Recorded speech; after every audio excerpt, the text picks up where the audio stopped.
Selamat siang pemirsa, apa kabar Anda? Mudah-mudahan saya jumpai dalam keadaan yang tetap sehat dan tetap semangat.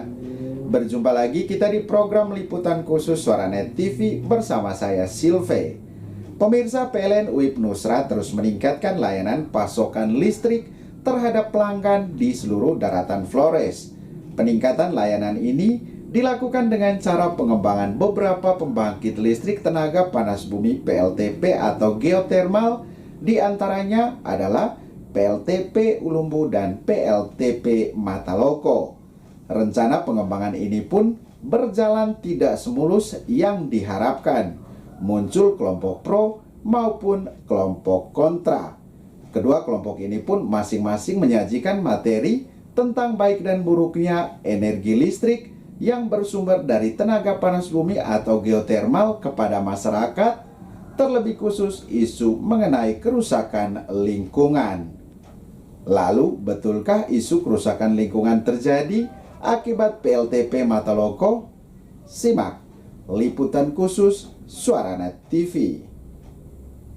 Isu lingkungan hidup serta keselamatan ekologi menjadi tren bagi kelompok-kelompok ini. Tidak bisa diingkari bahwa setiap ada proyek pasti ada yang pro, ada juga yang kontra. Ada nilai positif, juga ada nilai negatif. Terlepas dari kelompok pro dan kontra, PLN pada prinsipnya memiliki tanggung jawab yang besar akan pemenuhan pasokan listrik bagi pelanggannya. Seperti kebutuhan listrik untuk daratan Flores saat ini masih terjadi defisit pada saat beban puncak. Untung saja sistemnya sudah interkoneksi sehingga ketika terjadi kekurangan pada satu wilayah, akan disuplai dari wilayah lain. Untuk menjawab semua ini, PLN UIP Nusra pada tahun 2023 ini berencana mengembangkan potensi PLTP Mataloko. Rencana ini pun kembali menemui sedikit tantangan karena ada penolakan yang dilakukan oleh kelompok kontra. Kelompok kontra ini pun menyampaikan bahwa ketika penggunaan tenaga panas bumi dilakukan akan berpengaruh pada rusaknya lingkungan, seperti tanaman tidak subur, air minum terkontaminasi dengan belerang, dan juga akan terserang penyakit ispa akut. Kekhawatiran yang mereka sampaikan ini memang wajar, karena satu sisi alam harus dijaga keseimbangannya. Tetapi sisi lain PLN juga melakukan eksploitasi tidak serampangan karena melalui kajian yang panjang dan juga matang. Beberapa waktu lalu kami pun mendatangi PLTP Mataloko yang berlokasi di Kabupaten Ngada, Provinsi Nusa Tenggara Timur. Kami berangkat dari Ruteng sekitar jam 12 siang. Jarak dari Ruteng ke Mataloko menghabiskan waktu kurang lebih 4 jam dengan kendaraan. Sepanjang perjalanan kami menikmati indahnya pemandangan deretan rimbunan pohon yang berjejer di sepanjang jalan. Yang pertama kami datangi adalah sumur bor MT1 yang dalam pengeborannya dianggap bermasalah. Karena pada sumur bor tersebut beberapa tahun lalu sempat menjadi masalah karena munculnya uap dan lumpur yang mengalir dari dalam sumur bor tersebut. Kami pun mewawancarai pelaksana harian PLTP Mataloko, Arifin Kana, untuk menjelaskan proses awal dari pengeboran sumur MT1 tersebut. Terkait keberadaan sumur bor MT1 itu, PLH Arifin Kana juga sebagai tim leader operasi ULPL Mataloko menyebutkan saat ini sumur tersebut telah disutin atau ditutup kembali.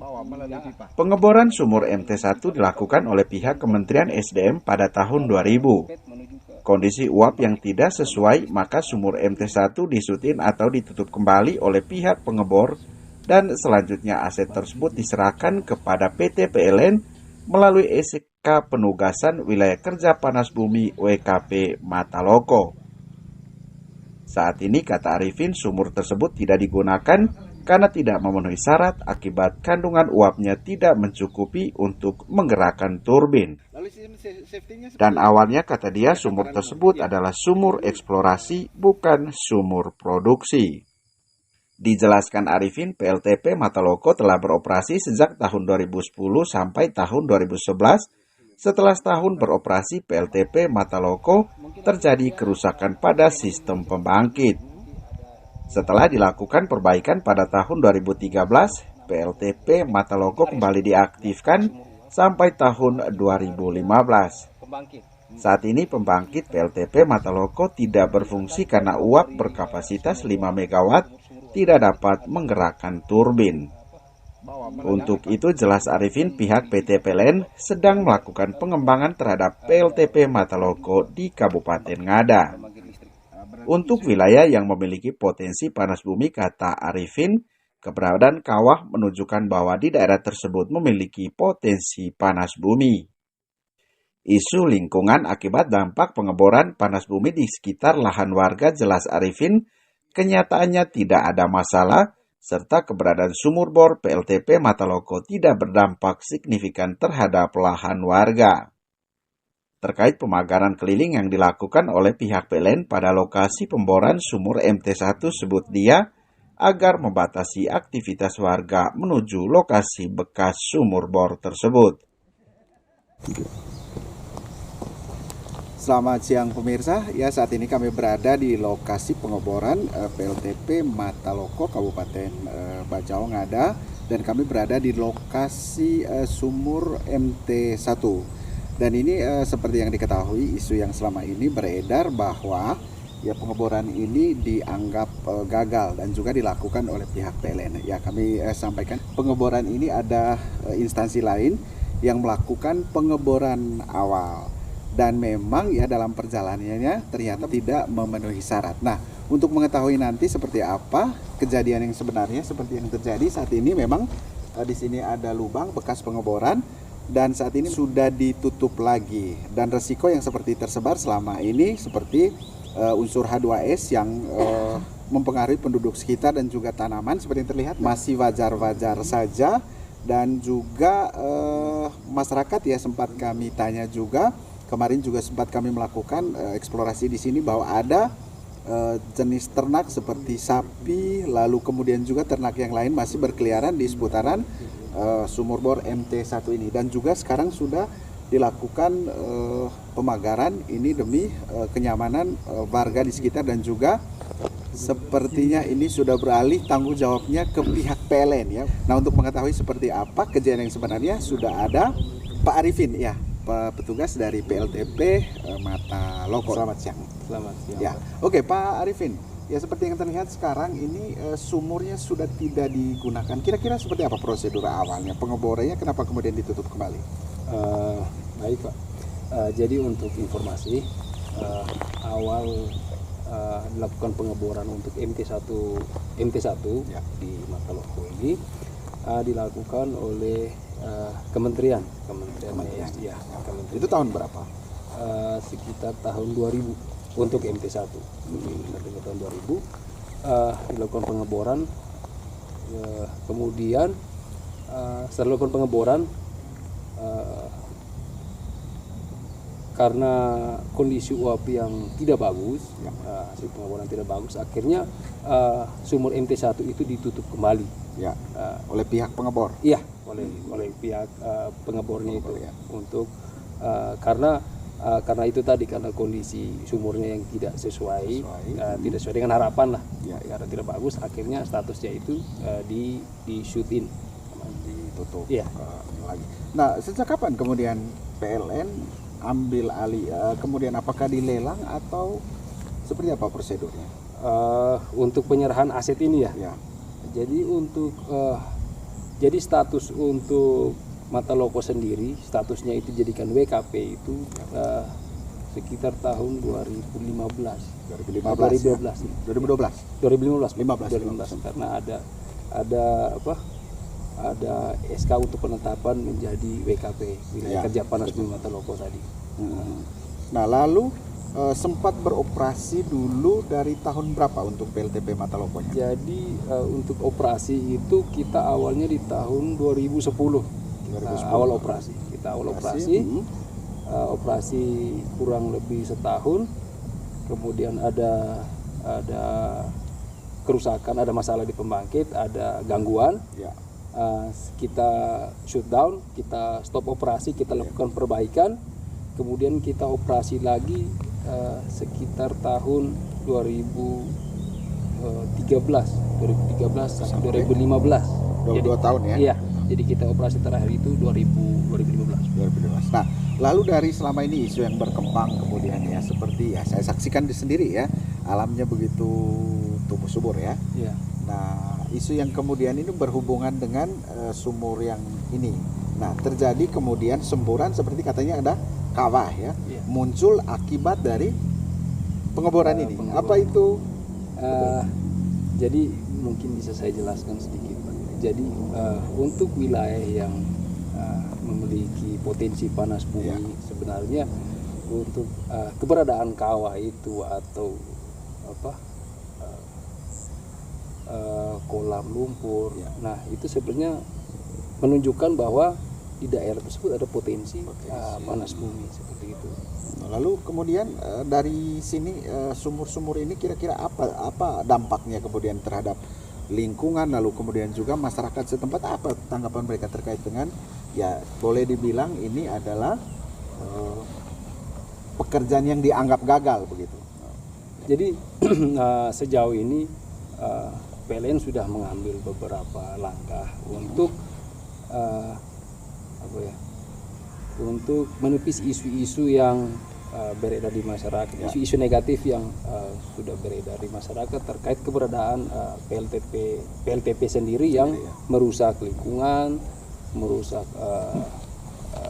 lahan untuk mata pencaharian warga sekitar, dan seperti yang tadi Bapak sebutkan tadi, kenyataannya di lokasi adanya panas bumi tadi, lokasi yang berdekatan dengan sumur-sumur uap itu ternyata kondisinya masih bagus, dan bahkan beberapa lahan pertanian pun itu berbatasan langsung dengan Yang terlihat ini.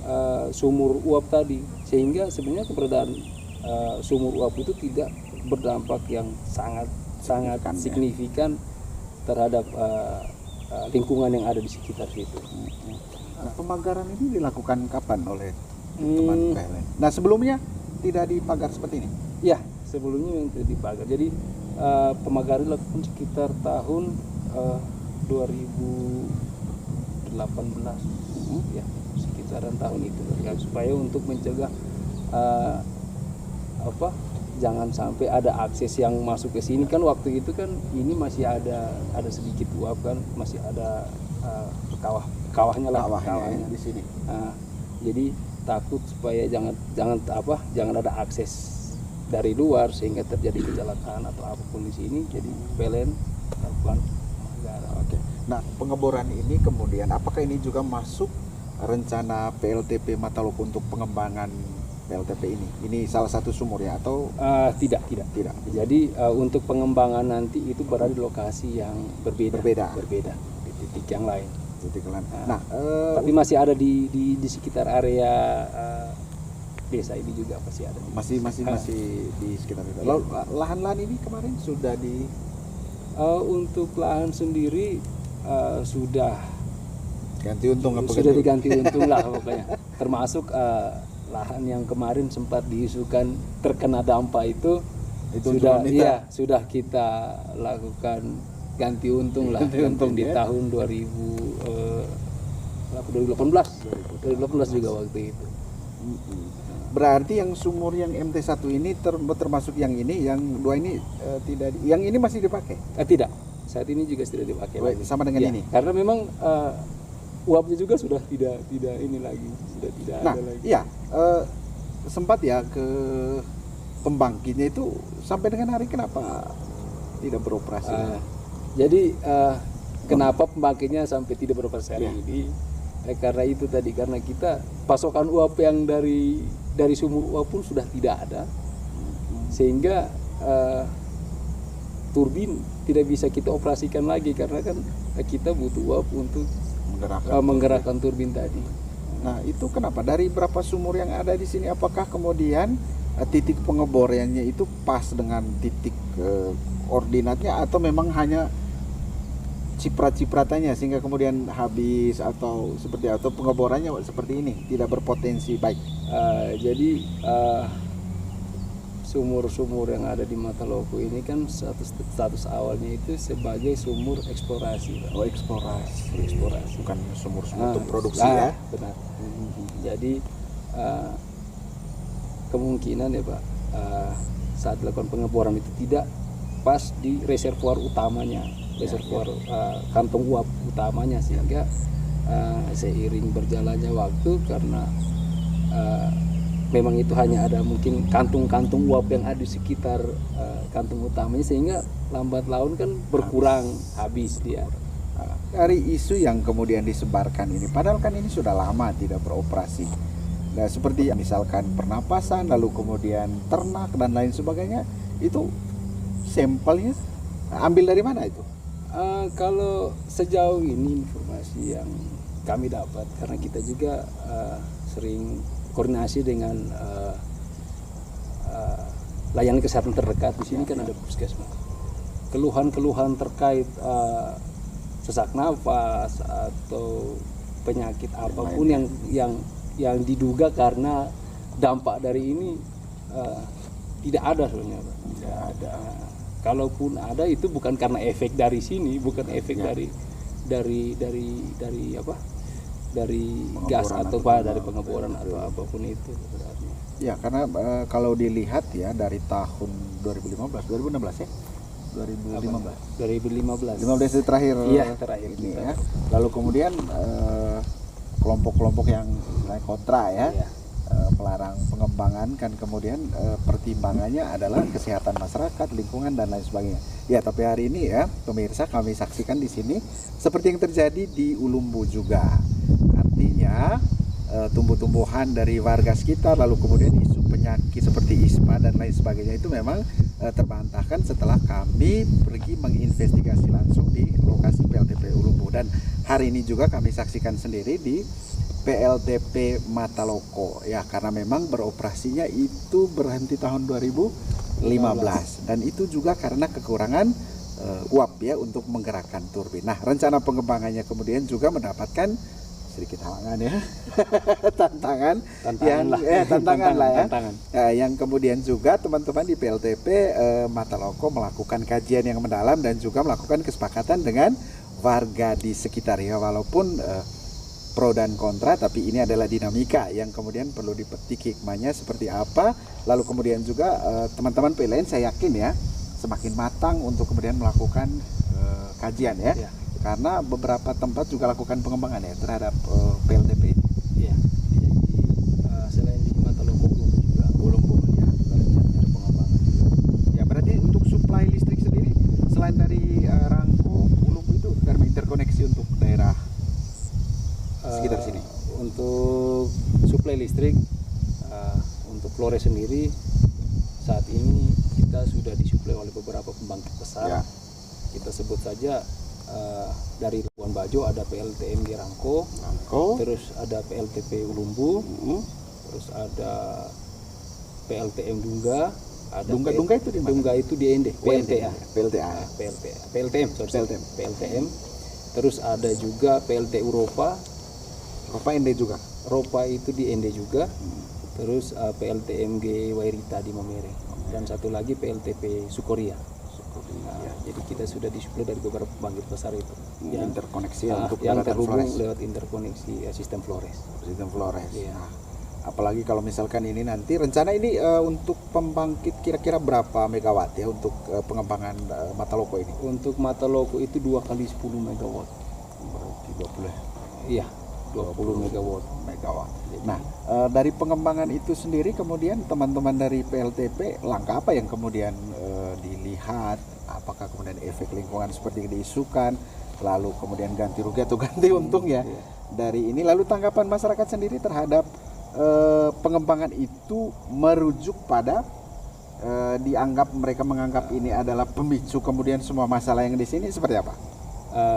Jadi dalam rangka pengembangan ini kita sudah lakukan kajian-kajian awal, Pak. Ya, kita juga ada sosialisasinya, ada kita pendekatan ke masyarakatnya, dan juga didukung dengan kajian-kajian terkait teknisnya seperti apa. Dan syukurnya sejauh ini belum ya. Sejauh ini tanggapan masyarakat masih cukup positif, cukup terkait rencana pengembangan PLTP Mataloko. Begitu nanti yang bisa menjawab semua ya kebutuhan listrik. Nah dari sini kemudian Mataloko ini apakah sudah teraliri semua untuk desa-desanya atau belum? Sudah. Sudah. Untuk desa di sekitaran sini, Kabupaten Ngada sendiri sudah. untuk Kabupaten Ngada ya sudah hampir 100% sepertinya. Tapi masih belum ada yang belum ya. Ya mungkin itu daerah-daerah yang memang sangat terisolir. Tapi untuk elektrifikasi untuk Kabupaten Ngada sudah cukup Ya di atas 80 lah. Atas 80%. Ya ini rencana pengembangannya nanti untuk segala macam prosedur pembebasan lahan, lalu kemudian juga mobilisasinya itu sejauh mana kemudian perkembangan teman-teman PLTP sendiri? Untuk kondisi lapangan yang terkait pengembangan itu untuk saat ini masih dihandle oleh teman-teman dari WIP Nusra ya. Dari WIP Nusra. Jadi kita yang di PLTP Mataloko kita mensupport untuk koordinasi di lapangannya saja. Untuk teknisnya itu dilaksanakan sepenuhnya oleh teman-teman dari WIP Nusra itu.